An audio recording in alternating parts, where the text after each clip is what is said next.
আজকে আমি আপনাদের সামনে একটি ইউনিক রেসিপি নিয়ে এসেছি, যার নাম হচ্ছে চিকেন হারিয়ালি রোস্ট বা হারিয়ালি চিকেন রোস্ট, যা একটি ইউনিক রেসিপি। আপনাদের খেতেও খুবই দারুণ লাগবে। তো গাইস, এখানে আমি প্রায় 2 কেজির মতো একটি আস্ত চিকেন নিয়েছি। তো এর উপর আমরা লেমন জুস, লেবুর রস দিয়ে দিচ্ছি। লেবুর রস দিয়ে মাখানোর পর আমাদের 10 মিনিট অপেক্ষা করতে হবে।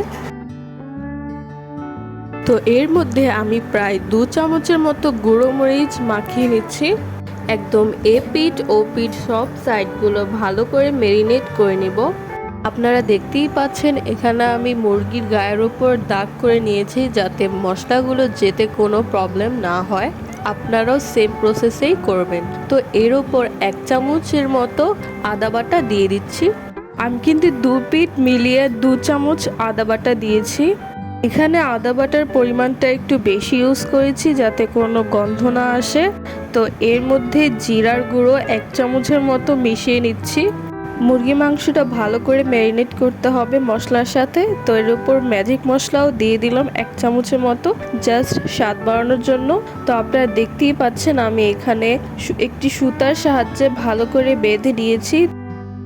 তো হারিয়ালি ভাইবটা আনার জন্য এখানে আমি ধনিয়া পাতার পেস্ট দিয়ে দিচ্ছি প্রায় 1 টেবিল চামচ। ভালো করে মাখিয়ে এখন আমরা চুলায় এটি হাফ ফ্রাই করে নিব।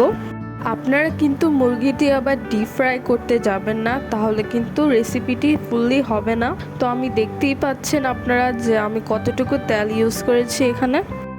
সো মুরগিটি ভাজা হয়ে গেছে, সেই তেলেই আমি এখানে পেঁয়াজের বাটা দিয়ে দিলাম, অর্থাৎ পেঁয়াজ বেটে নিয়েছিলাম।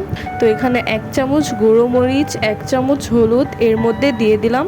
একদম ভালো করে মিশিয়ে নিচ্ছি পেঁয়াজ বাটার সাথে। আপনারা চাইলে আস্ত পেঁয়াজও ইউজ করতে পারেন, বাট রোস্ট ফিলটা আনার জন্য অবশ্যই পেঁয়াজ বাটা ব্যবহার করতে হবে, তাহলে গ্রেভি হবে ভালোভাবে। তো এখানে আমি 1 চামচের মতো গরম মশলা এবং কিছু চিলি পাউডার দিয়ে দিচ্ছি। সো এর মধ্যে আমি 1 টেবিল চামচের মতো ধনিয়া পাতার পেস্ট অ্যাড করে নিচ্ছি হারিয়ালি ভাইবটা দেওয়ার জন্য। আর এই সবুজ ভাইবটা আনার জন্য আমি কিন্তু কোনো রকম রং এখানে ইউজ করিনি, অর্থাৎ ফুড কালার ইউজ করিনি। তো এখানে আমি 1 টেবিল চামচের মতো টক দই ইউজ করেছি। আপনারা কিন্তু তেলটা বের হওয়ার পর, গ্রেভি থেকে যখন তেলটা বের হবে তখনই টক দই ইউজ করবেন। তারপর এখানে আমি 2 টেবিল চামচের মতো বাদাম বাটা ইউজ করেছি। এখন যে আস্ত মুরগিটি ভেজে রেখেছিলাম তা এর মধ্যে দিয়ে দিলাম।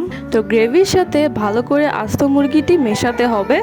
এখন মুরগিটি গ্রেভির সাথে ভালো করে পাকাতে হবে। আপনারা দেখতেই পাচ্ছেন আমি কিভাবে গ্রেভিগুলো মাংসের উপর দিয়ে দিয়ে মাখাচ্ছি। আপনারাও সেম প্রসেসেই তৈরি করবেন। প্রায় 10 থেকে 15 মিনিটের মতো আমাদের গ্রেভির সাথে মাংসটি পাকাতে হবে ভালো করে। একটু এক্সট্রা ফ্লেভার আনার জন্য এখানে আমি অল্প পরিমাণে ঘি ইউজ করেছি। তো আপনারা দেখতেই পাচ্ছেন আমাদের হারিয়ালি চিকেন রোস্টটা কিন্তু তৈরি হয়ে গেছে। তো আমি একটি পাত্রে এই হারিয়ালি চিকেন রোস্টটা সার্ভ করে নিচ্ছি। আমি নিজের ইচ্ছে মতো ডেকোরেট করে নিয়েছি। আর এই হারিয়ালি চিকেন রোস্টটা কিন্তু একটি ইউনিক রেসিপি। আপনারা বাসায় ট্রাই করলে বুঝতে পারবেন এটি কি মজাদার এবং সুস্বাদু।